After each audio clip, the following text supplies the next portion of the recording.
edition of the OGI Hour, the Open Governance Initiative, coming to you on GRTS TV. My name is Fateli Kamuloshi, the host, of course, of this program. Today, again, we're here with another important ministry, and today we're looking at the Ministry of Petroleum and Energy. We'll, of course, look at efforts undertaken by this ministry in line with the National Development Plan. And in the studio today to help us look at the same ministry and development strides they've taken is the Permanent Secretary at the Ministry, Mr. Lamin Camara. And with him here are two other directors, and one of them is the Director of Energy, Mr. Kemo Sise. Also here is the Deputy Director of the Geological Department in that same ministry, Mr. Aliu Chalo. Well, of course, they will help me expand the conversation here on this show. But don't forget, we are on social media. We're on Facebook at GRTS TV, on Twitter at GRTS, as well on YouTube at GRTS TV, also on Instagram at GRTS TV Official. Follow our platforms to know what we are up to, especially on this show. When we come back from the break, my guest will help me expand the conversation. Do stay.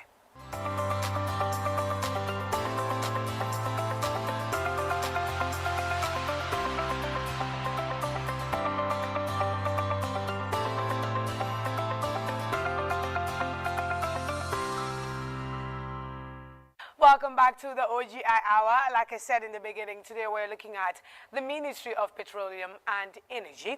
And as it is, we already have the Permanent Secretary here with us, Mr. Lamin Camara. And joining him right now here to expand the conversation is first Mr. Kemo Sise, who is the Director of Energy at the Ministry of Petroleum and Energy. Quite an interesting conversation we're going to have today. P.S., you're welcome to the OGI Hour. Thank you, Ms. Mulusi. And Director, you're also welcome. Thank you very much. P.S., let me first of all start with you, because this same ministry has been identified as a growth enabler. Talk to us about what you do at this ministry. What's your mandate? Thank you, Ms. Mulusi. Yes, as you indicated, this ministry is a priority ministry for the government. And as you know, energy is the one priority area of the government. As you see, the ministry is in charge of policy development, formulation and development. We also provide oversight to some of the agencies that are under us. For example, the NAWEC, GNPC, that are delivering the various mandates they have. We also implement government development projects in energy, petroleum, and geology through our departments, the Department of Energy, Petroleum Commission, and the Geological Department. So this is the role of the ministry. We also help in developing the right legal frameworks in consultation with the National Assembly, and also the regulatory frameworks also, which are used by some of our regulatory bodies, which is the Commission and PURA that regulates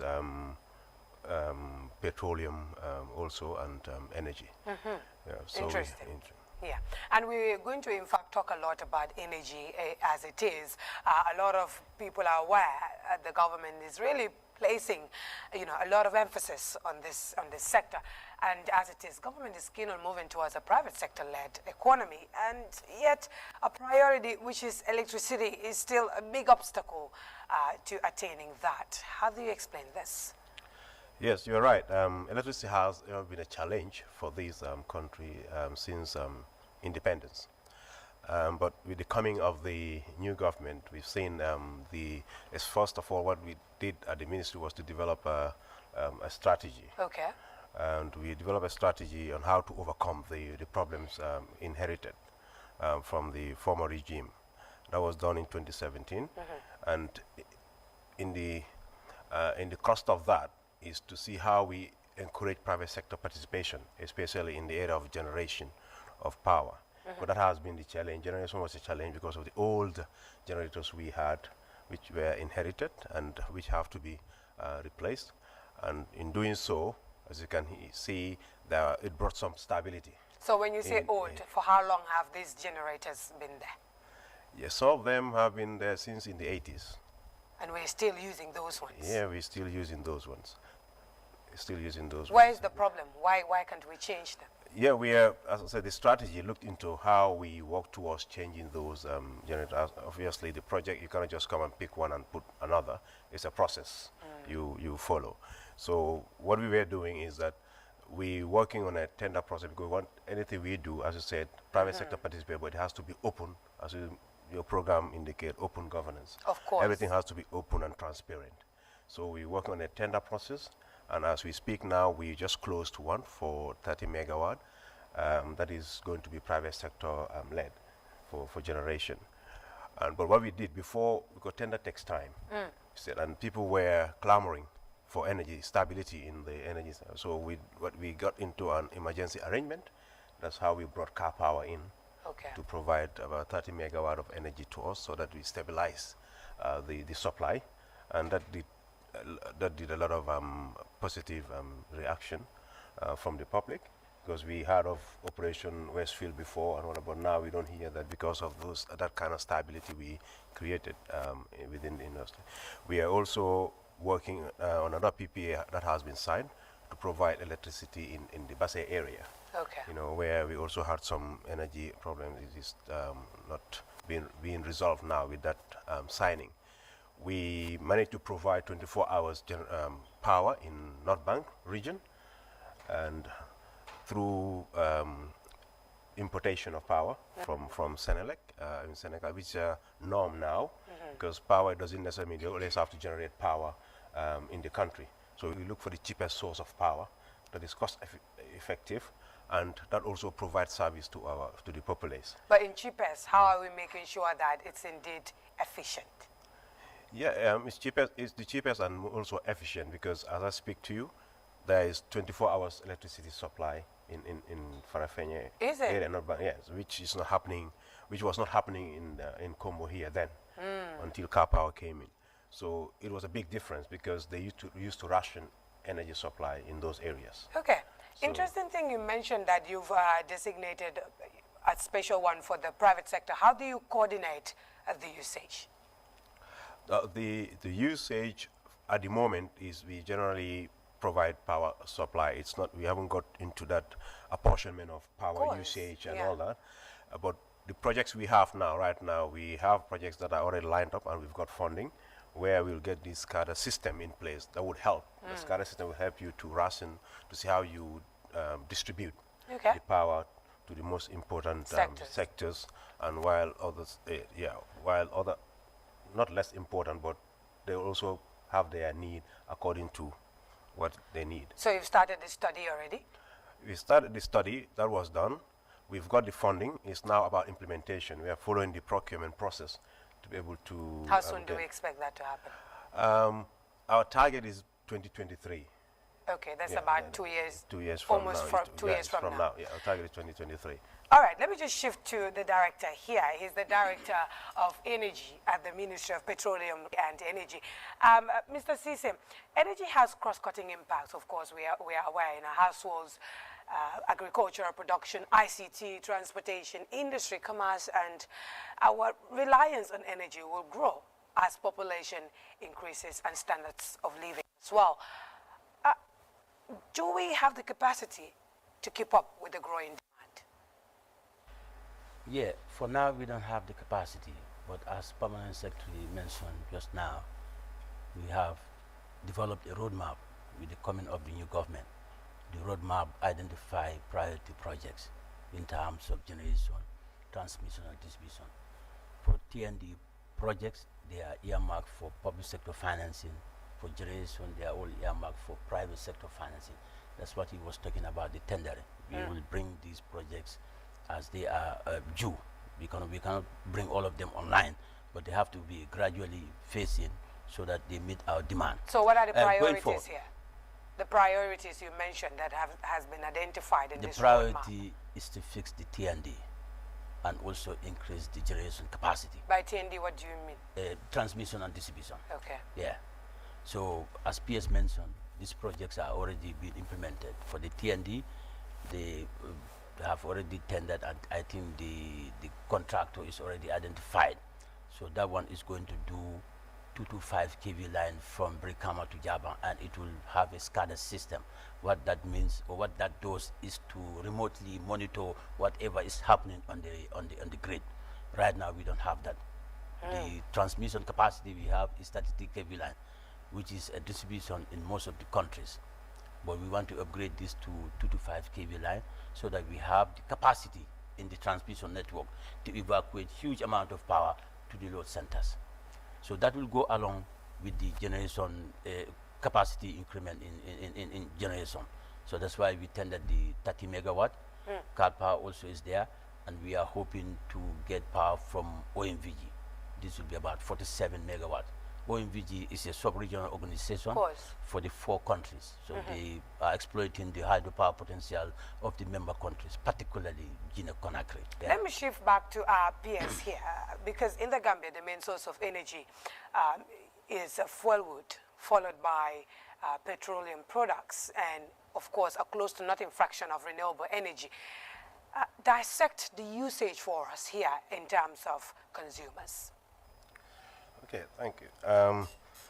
You mentioned the various types of energy. The fuel and the wood, the firewood. Yeah, the firewood. That's more or less used at the domestic level, you know, for cooking and all that stuff.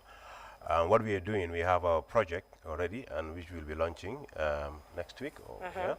We'll be launching next week, is to discourage the use of these firewood, so that we go into cleaner energy uses. And what we were doing is we also developed, we had these cook stoves. We had a project on the union where we even helped Gambian companies that could make these efficient cook stoves that would reduce the use of fuel wood, but at the same time provide healthy cooking methods for our women. So we are going to do some distribution of these things. The government has taken it upon itself to see how we, provide the proliferation of these cooking stoves to less unfortunate people, less fortunate people, and also we have these LPG gas. We also want to promote usage of, so that we can reduce our dependence on charcoal and firewood, all that. So we have a program already on this, and as I said, next week, if you follow the ministry, you will hear us launch this project. It's been there on a small scale, but we want to do yearly to see how best we get this into every household in the country. Let's still talk about the fuel wood. Who are you targeting the most here? Is it like a specific area, region, or it's going to be all regions? It's all the regions we are targeting. We're going to all the regions. We don't want to discriminate. I know the resources are limited, but the limited resources we have, we also want to make sure all regions benefit from that limited resources. How sure are you that they will be ready and willing to take up this new innovation and forgo their old ways of cooking? Yeah, I know change is not easy, but it has to be gradual. So, but we are confident if they know the benefits of using these things to their health and to the environment. So we need to do a lot of awareness, of course, creation, sensitization, to show that they would know how important this is. Can you imagine exposure to heat? It's not good for their health. And if you ask, many women will complain about headache, or have high blood pressure. These are it could be one of the reasons.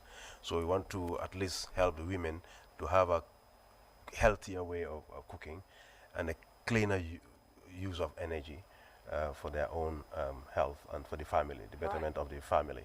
So we think for good things that are available to you, will accept it. If they know how good it is, they would accept it. So we are confident. We hope so. We hope that they will all, embrace this, and because we're doing it for their own good. And so by the grace of Allah, we're hoping when the campaign is launched, we'll get many people to sign up. Next week, inshallah. So also petroleum products. So we got the petroleum products. As I said, LPG is also part of it, how we use the use of gas for cooking. As you know, our neighbors in Senegal, mostly that's what they use. So that we also manage the deforestation we're having. That's another, climate issue we want to address. So these are all other options we have to change our cooking methods in the country. And that one also, we started with some assistance that will provide, I mean, LPG cylinders, to some of the population, so that they use it and see the difference. Also, for the cook stoves, we are looking at the usage of briquettes. If you want to discourage people using charcoal, there are people selling it, and for their own living. So if you want to stop them, you must give them an alternative where they make a living. So this briquette making, where you use, I mean, you can use animal product, you can use peanut shells, to make them, and they're very good. So who are you working with in this? We're working with with ASEC. It's an association of clean, energy experts. So it's an association. We are working with them. It's all geared towards the private sector participation. Yes, I mean we have a briquette making. They have machines, and we're supporting them. Yeah, they're doing it already. It's just now we want to proliferate that to make sure it's at a small scale. Okay. And as I said, change is not easy. We found out that people will not just go and change for themselves.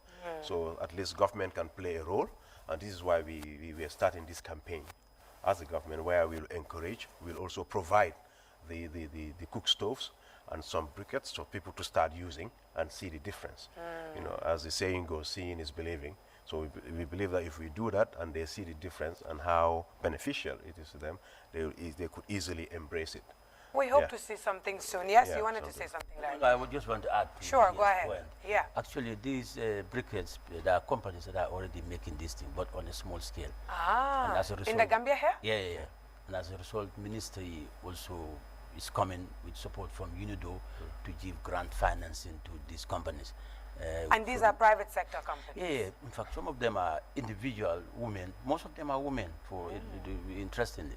So we come in by next month to launch the call for proposals from these small companies that are putting together biomass waste, including coconut shell, peanut shells, and a lot of other things to make briquette. So we will give them grant financing so that we give them the opportunity to improve their production capacity and things like that, to scale up. Yeah. So in terms of grant, how much are we talking about here? You've not specified that yet. The quantity? I mean the money. The grant is $400,000 US. Per business? No, US dollars. Yeah, US dollar. Total, we are going to distribute to these small businesses. So each individual business may get $20,000 US, $30,000. It depends.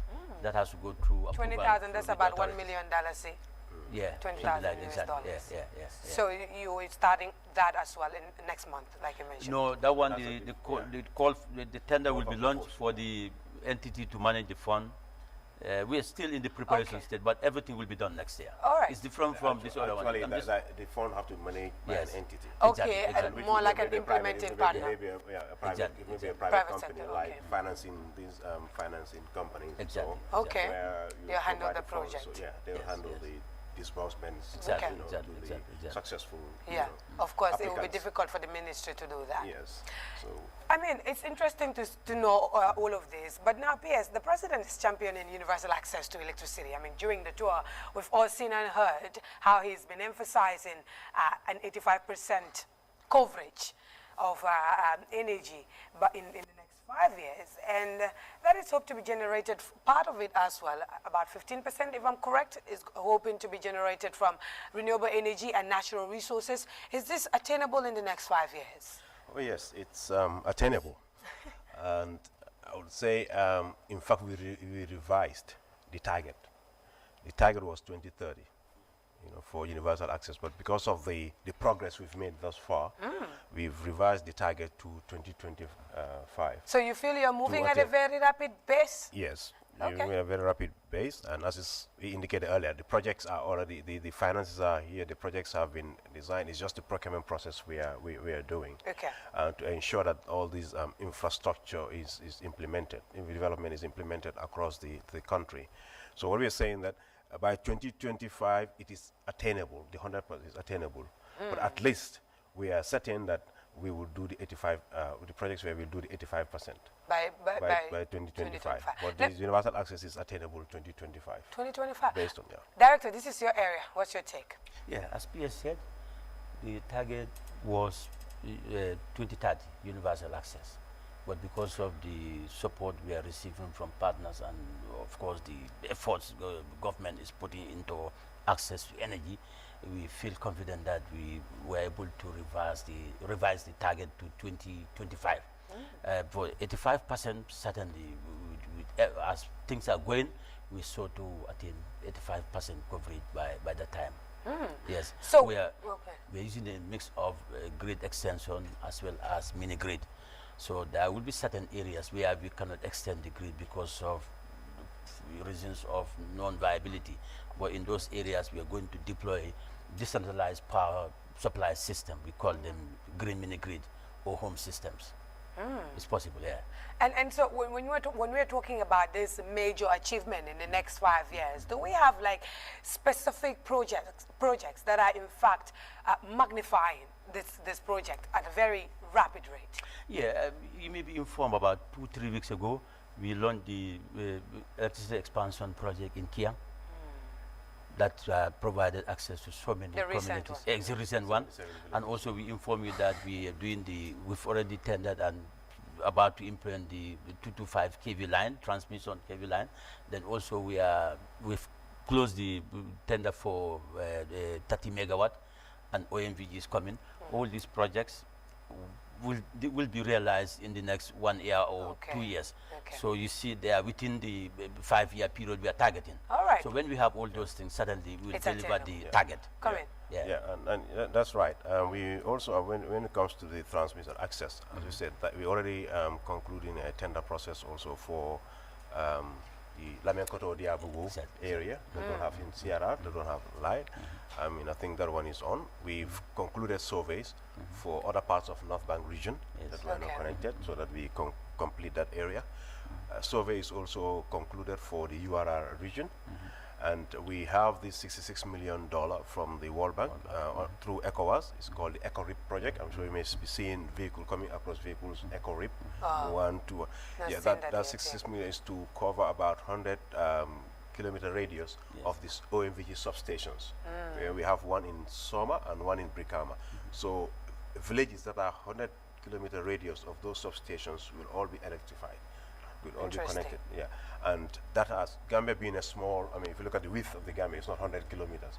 So that even helped us also to expand inwards, you know, towards CRR and all that. And we already have funding also from CRR to extend to URR. So all the surveys are done, and it's just the procurement process we're moving towards to start the implementation of the project. So this is why we ascertain that the 85% is attainable, and if not the 100%, because the reason the 100% we are mindful is that, as he indicated, there are some areas where the grid may not be able to reach due to circumstances beyond. So what happens to those areas? That's where we have these mini grids. We call them mini grids, where the private sector would lead. They can go there and set up and provide electricity as a business.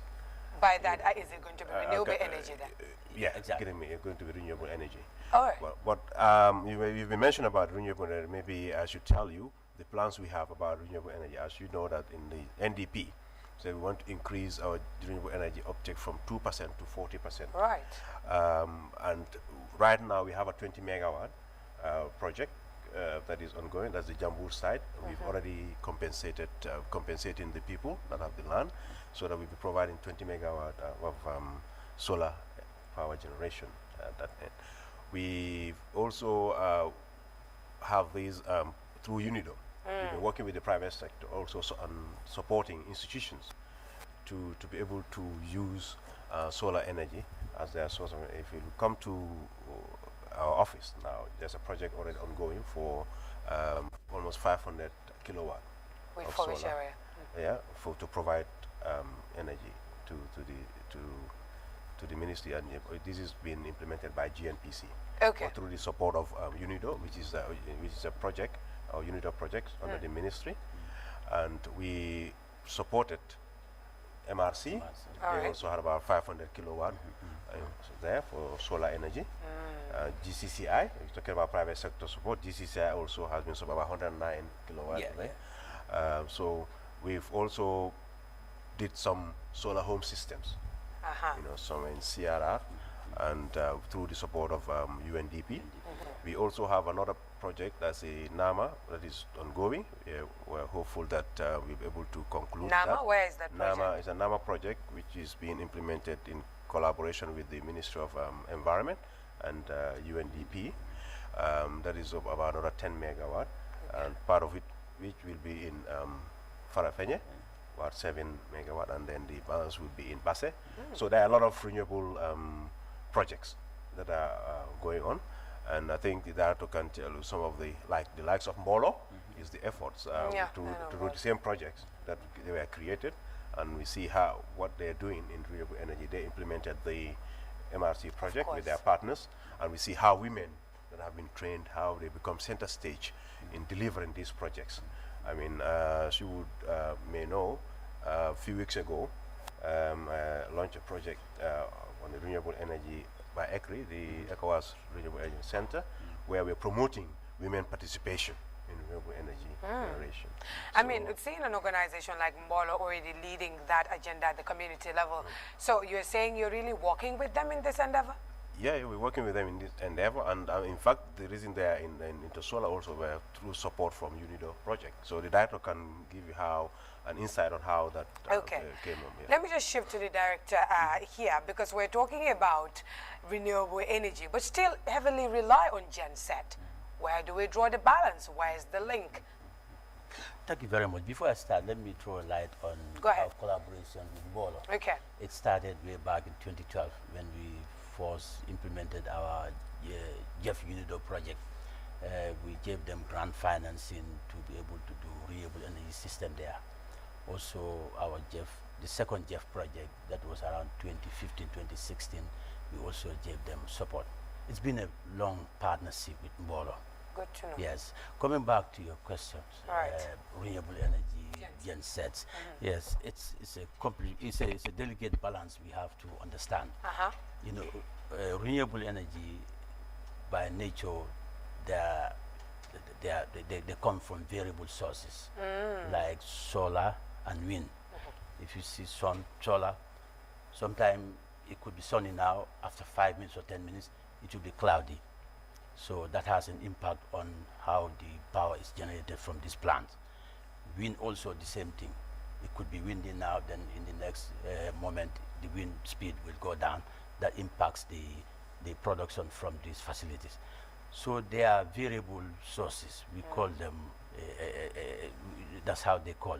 So if you want to rely on renewable 100%, that will be a problem, because the power production and the power demand, or supply and demand, need to be balanced. If it is not balanced, it creates a trip in this system. That's why always we have to go for stable power sources. Normally that serve as the base load. So renewable energy come in to complement the grid. That's why this solar plant we are going to do in Jambur, it has a battery backup. Why? Because they want to store energy in that battery backup, so that in the event it's cloudy, the storage in the battery backup will come to fill the gap, so that the flow to the grid is smooth.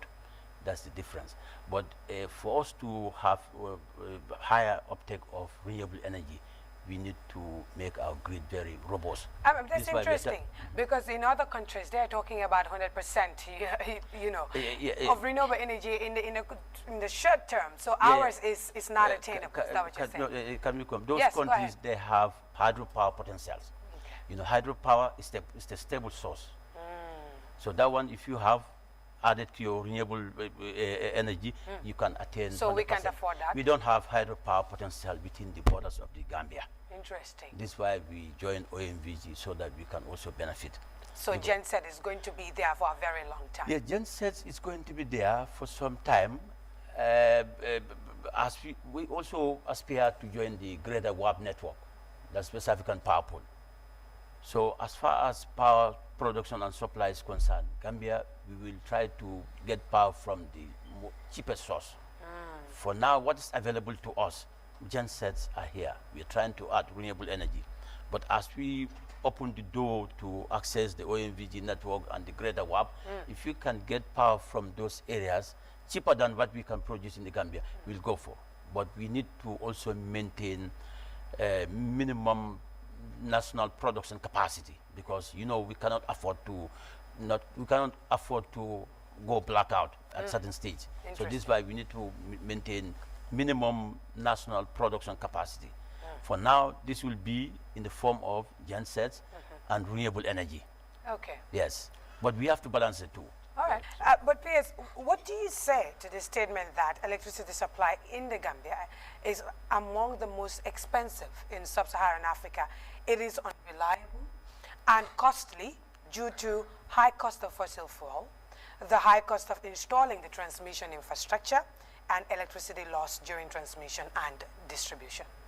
What some of the things they mentioned there, electricity loss, technical losses, and also the unreliability, could make it an expensive venture. But as I said, HFO, yes, usage, the heavy fuel oil usage also could make it expensive, because we are not also in business, as long as government is there also to provide services to its people as a social obligation, but we need to also ensure that the company breaks even and it will be able to sustain that operations. And so whatever we do with the pricing is, in fact, we could tell you that at the moment it's being subsidized. How? In even that, because we're not charging at the cost, the way it costs now, Okay. to charge the people, it's going to be very expensive. So this is why we are encouraging these PPAs, where we can go to a cheaper generation, cheaper cost. That's why we call it least cost generation, so that we'll be able to consider reducing the cost of energy for the populace. I mean, Director, let me also come to you before we go on a short break here. Interesting ones coming from PS. But as it is, some other communities have access, but they can't afford it. Would you say electricity in this country is indeed affordable? Well, we would not say it's affordable That as far as...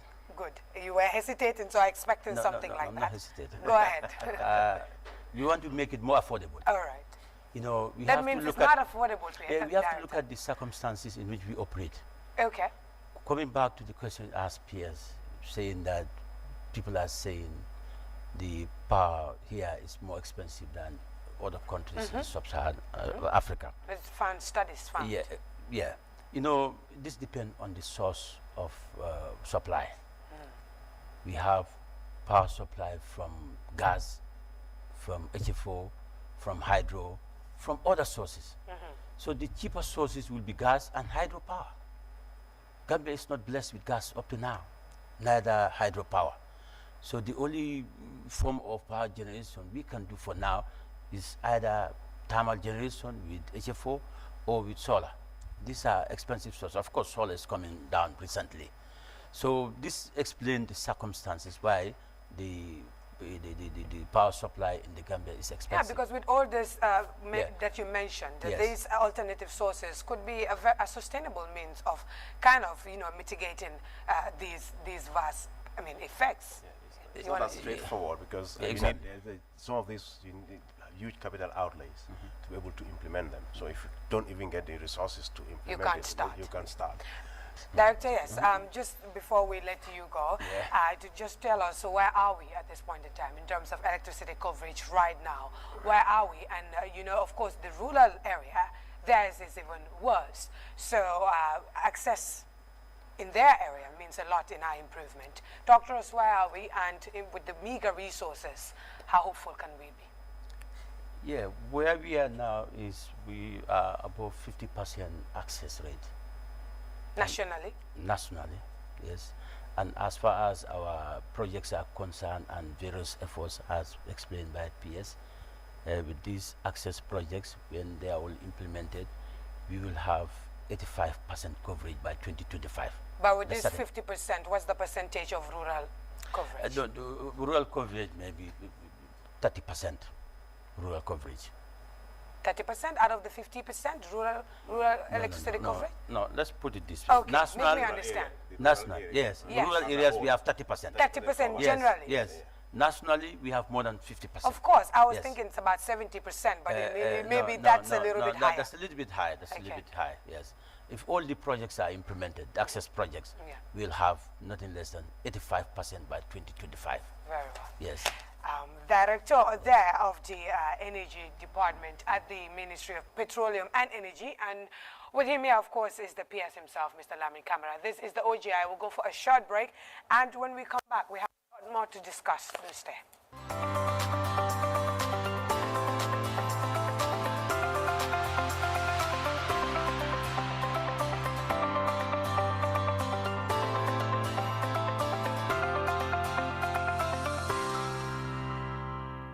Welcome back to the OGI Hour. It's coming to you from the Gambia Radio and Television Services. My name is Fatu Elika Mloshi, and today we're looking at the Ministry of Petroleum and Energy. We have the PS himself here, Mr. Lamin Camara, and at this juncture, we have the Deputy Director of the Geological Department at that same ministry. Mr. Aliu Jao, you're welcome to the OGI. Thank you very much. Yes, let me just come to you a little before we shift to Mr. Jao, because we have also the Renewable Energy Act, but are people really aware of this act, especially the private sector, and what would be the core value of this act? Yeah, thank you. The Renewable Energy Act was promulgated in 2013. Okay. And know that a lot of familiarization and awareness creation was done. Really? And I can tell you that the companies, private sector companies, that are making use of it, because we've been processing some duty for them in line with that. In line with the act. Nice. And I think it has led to the progress. If you look at solar companies, because the solar panels that you see here are all zero tariff, and so companies have been making use of it. So probably, if new companies that are coming in may not be aware, but I think we are working very closely with GAIPA. So we're hopeful that some of these companies would have been educated more by GAIPA and probably GCCI, because they should be aware of it. And the other renewable, there's a Renewable Energy Association of the Gambia, nice, where they all know about this. So, but nonetheless, as you said, I think we take this opportunity to say that the act is there to promote the use of renewable energy sources, and there are facilities there that would help, do that by reducing taxation on those products and also making it affordable for people. Okay, and where can one get this act? You can get it at the Gambia Printing and Publishing Corporation. All acts of government are available there. Okay. And if you come to the ministry, if we happen to have copies with us, we'll be able to provide it. You can also go to our website, where you have copies of our legislations on the website. So, PS, do you also agree that we're suffering fuel imports, which I believe, in turn continues to have a domino effect on our reserves and growth in general? Fuel imports. Okay. As you know, we're not an oil-producing country, so we have no choice. We have to import. But at the level of the government and the ministry, we really have an open policy towards that. We're providing importation licenses to many companies to make it as competitive as possible. And this we've been doing with the support of PURA as regulating the downstream. So there are a lot of importation licenses that are issued. In fact, you would know that there were a lot of even re-export trade happening, going to Bissau and Mali. These are all imported fuel into the country, then leaving the country to those countries. So when it comes to fuel, I don't think we have challenges. We have enough companies to provide these services. Yeah, it's highly competitive. Okay, interesting. Probably we need to just revisit the pricing mechanism, as we consider the pricing mechanism. Fluctuates all the time. Yeah, that's how it happens in the rest of the world. It's just that before, I would say government was subsidizing. Okay. If they keep the price stagnant, they eventually subsidize for those products. But now the price, mimics the market prices of oil globally. Globally. Yeah. So as it changes, this is why you've seen during the COVID there was a drop in fuel, because it went up to $50-something. Now it's $40-something. So that was a drop because of. So once the price drops, fuel will drop. If it goes up, it will go up. I think the taxi drivers are the best to answer to really tell that, because for people like us, we just go and just buy, and you don't really monitor. Yeah, but they're much aware of that. Yeah, they much. So I will ask the taxi drivers as well. But that makes me want to now come to you, Mr. Jao. I mean, this is one of part of your mandate, of course, increasing exploration or petroleum exploration in the Gambia. Now, what is that? Of course, we have the mineral resources, but lack the capacity to exploit these opportunities. Tell us, what has the Geological Department been up to since 2018? Thank you very much. The role of the department is to investigate, do surveys, pinpoint where we have mineral riches. A country's development hinges on its mineral resources, and there is surveys, investigation to know, because minerals are found underneath the earth, and you need geological information, geological technologies to identify where these minerals are deposited and the minerals that the country is endowed with. That is the role of the department, including the ministry, as you said, hydrocarbon. It's all part of geological resources. And we've done some geological investigation to map out areas that have potentials. Which type of mineral do we have? An inventory. What are their value? What are their usefulness? That's the role of the department. We've done that, and so far the most valuable mineral resources is called the heavy mineral concentrate, the heavy mineral sands that this country is blessed with. It's mainly deposited along the coast of this country. When was this found? The first report, geological report, was done in 1925 to 1929, and there were indication of the potential of HMC. We call them HMC, heavy mineral sands. Okay. And subsequent investigation also revealed the same thing, that the country is endowed with heavy mineral sands. So there's no latest news in this regard? There is. Geology, as I said, is never conclusive.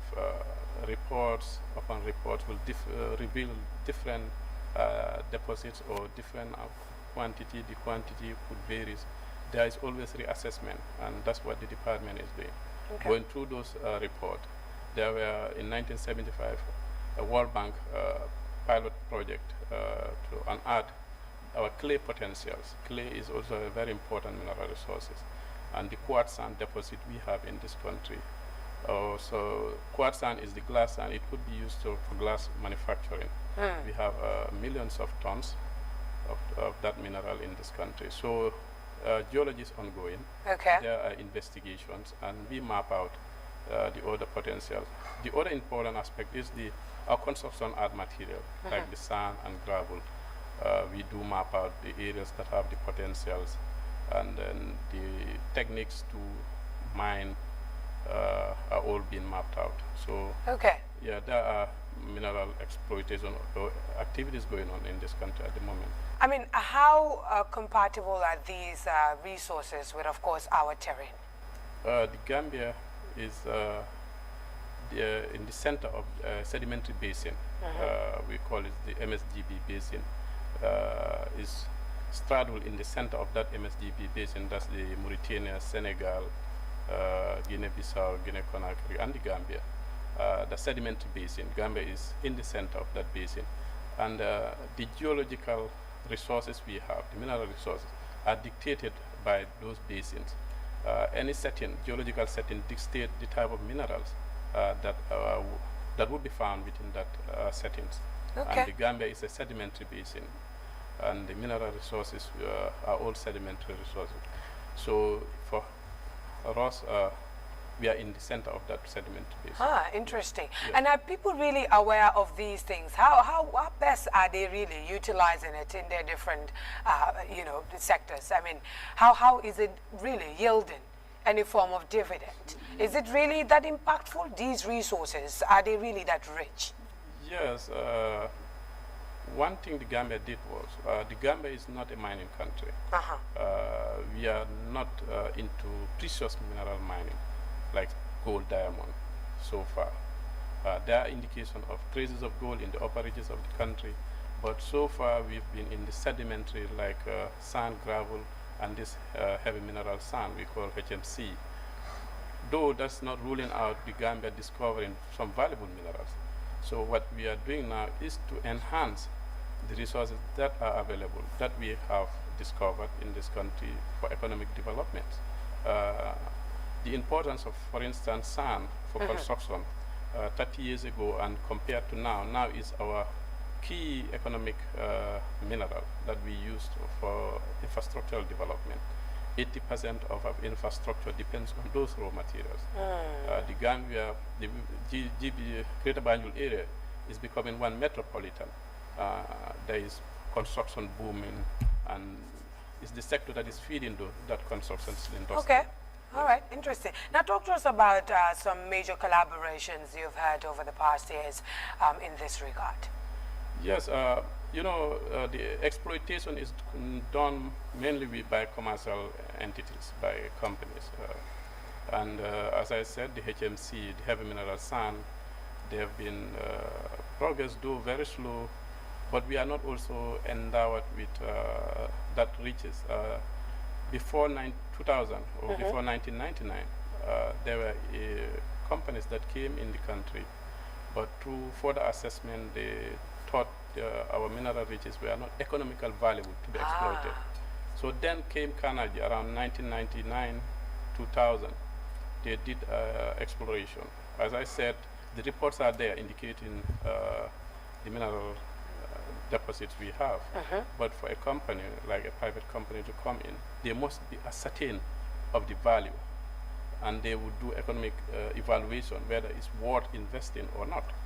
So when Canada came around 1999, 2000, they explore what we call exploration for 4 years to evaluate, reassess what we have. Then they decided to get into the market and test the mineral sands of the Gambia. That's how it was revitalized. It was mined in the 1956 to 59 by a British company called British Titanium Company. Briefly for 3 years, when the world market price dropped of ilmenite or zircon, and they found other countries like India where there were some better chances. So they abandoned the Gambian mineral resources after 3 years. So it was there until 2000, 2001 when Carnegie came in. And since Carnegie also left, there have been trial companies coming in, though not like the companies, major companies in the world. The mineral industry is being dominated by very few major companies, global players like the Rio Tintos, the Australians, the Australian and Canadian companies. But in the Gambia, the belief is that the deposits are not that huge deposit to warrant such investment. Interesting. But nonetheless, we are trying to encourage small companies to exploit the resources. To exploit the resources. I mean, PS, also we understand, and I've seen that normally we'll send students abroad to go and learn these things and come, with new innovation. Has that been yielding any fruition? Yes, How best is the ministry, in fact, using new technologies to exploit these opportunities? I think that's a very good question. Yes, we've been training people in the various domains, but not geology, because we see that the young people are not interested in geology, provided they see the value in that. But it's a very noble profession, and it's a profession that has value, and it's important. It's helping in research and also unearthing the mineral resources we have in Rwanda. I think it's an interesting profession, but most of our kids are not interested in geology anymore, but we are trying our best to see how we revitalize that. Mr. Jao, is that so? They are not really interested? Yeah, though geology globally is a small community. In advanced countries, you find a small pool of, but it's very important because you cannot develop the mineral resources you have if you cannot identify, if you cannot know where they are. And you need the skills to develop them. So we need the human resources to unearth. As I said, geological reports are never conclusive. Other countries have been exploring for oils for Oh, years it's ongoing. without discovering. But for recent, we've seen countries that have discovered. So it's an ongoing. It's Okay. never conclusive. So, Right. and we need Yeah. the human resources. Right, So in the yes. Sahara geology is a Go on. challenge, but we've done a lot of capacity building when it comes to the petroleum Okay, aspect of it. yes. And many capacity were developed, and some are even out internationally. Aha. Working internationally. But we continue to promote capacity development, not only limited to petroleum engineers, but also other skills that have a linkage to the development of the sector. Okay. So when it comes to the exploration in the petroleum sector, Yes, a lot, in fact, that was the a lot is happening.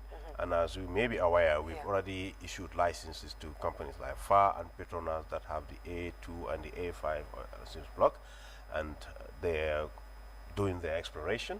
They were Okay. supposed to drill this year, but unfortunately, due to the COVID-19, they had to suspend the drilling. We also licensed British Petroleum, BP, or the A1 license. They were also supposed to drill this year. Unfortunately, due to the Yes. COVID. Why should it be always COVID? We were anticipating these it drillings was, no, it for was, long. it was yes. Yeah. You know, you plan, and then when they were planning, no one saw the coming of COVID. And so when it came, also everything was at a standstill. You know, because the drilling, they don't do it as a company. They hire drill ships. Okay. They hire drill ships. So if the drill ships are not working, you cannot get them over to drill for you. Interesting. So that was an unfortunate situation So for when the, do we country. expect? Yeah. We expect by 2022 there will be some drilling activity taking place. Okay. Recently also we signed for the A4 block with Petronor, and those ones also, within next 2 years they should be also drilling as part of their license agreement. Okay. So at this moment we are on exploration, looking for oil. We are just searching for oil, Maximizing the maximize exploration. and see how we. So let's just pray that once we drill, We you can know, find we something. can find something, and then if with that find, it will take minimum 5 years to get to production. So Okay. it's not a quick process. It's not a quick process, you know, just for people to know that I think that there's always this misconception Okay. about exploring. When you explore, it takes the minimum will be 5 years. That's the quickest time to produce an oil and sell, and so that you can benefit from the revenues, the royalties from it. Interesting. We've been all anticipating the drilling part, but PS has just said it is not as easy as it may seem. But we have this question here, and I go on social media to just see some of the questions that people are sending here, and I just see one here from Melvin, and he's asking, when will the Gambia be energy sufficient in petroleum? Yes, energy sufficient in petroleum, electricity and water, to say the least. All right, maybe we can talk about energy sufficient in electricity. In electricity. Petroleum, we have no control over that because we don't even know whether we have oil or not. Okay. I mean, we haven't drilled, we didn't find anything. So sufficiency in that aspect, I don't think we can say petroleum sufficient. Certainly. Even those producing petroleum, it may not be petroleum sufficient. Okay. Anyway. But for electricity, as we indicated, hopefully by 2025, we're able to get our transmission line sorted. The government is investing heavily through the support of our donor and bilateral partners in that area. So as the roadmap indicated, we are focusing on the transmission and distribution, and then we promote private sector participation in the generation.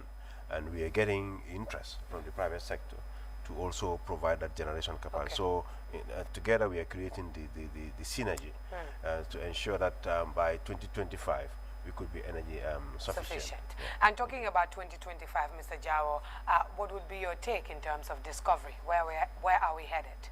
Yes, as the PS highlighted already, there's a lot of work needs to be done. You need the human resources, you need the technology. In terms of the solid minerals, that's the mineral resources that this country is endowed with. There are works going on with the department, though geological investigation is very expensive. The most detailed geological investigation was done by the Chinese in 1995. We are looking for like investment in the sector, Okay. the exploration part of it, having donor, assistant, or companies coming in to do the exploration part of it. Oh, we don't even have the means to do the exploration. We have, what we do is we do our own geological investigation, but have been, as I said, traces of gold in the upper reaches of the country. So there is further, we need further investigation. Yes, to establish what we have in this country. Very well. A good hypothesis there. But yes, yes, of course, we've run completely out of time. It's been an interesting conversation. Just tell us, to sum it up, of course, where are we headed, looking at the same ministry, and of course, your goals in line with the NDP. Thank you, Fatu. Where we headed that we have our policy and development objectives of providing universal access to each and every Gambian and each and every corner of this country. We have our objective also to harness the mineral and petroleum resources of this country for the well-being of the citizens of the country. That is a summary of our vision, and this is the mission we've embarked on, and with the help of God, we believe that we'll be able to attain these objectives for the benefit of the Gambia and its citizens. Very well. P.S. It's been great having yourself here, and of course, Deputy Director. Many thanks for coming through. Well, that was the Permanent Secretary, of course, at the Ministry of Petroleum and Energy. And with him here, of course, were two directors from their different departments. We have the Director of Energy, Mr. Kemo Sise Alia, and right now we had Mr. Aliu Jallo, who is the Deputy Director of the Geological Department. We were, of course, discussing issues relating to energy, petroleum, and, of course, our mineral resources, which are very much important to developing the country. But this was all we had time for. My name is Fatu Elika Muloshi. Till we come your way again next week with another interesting ministry on the same program, the OGI. Many thanks for watching.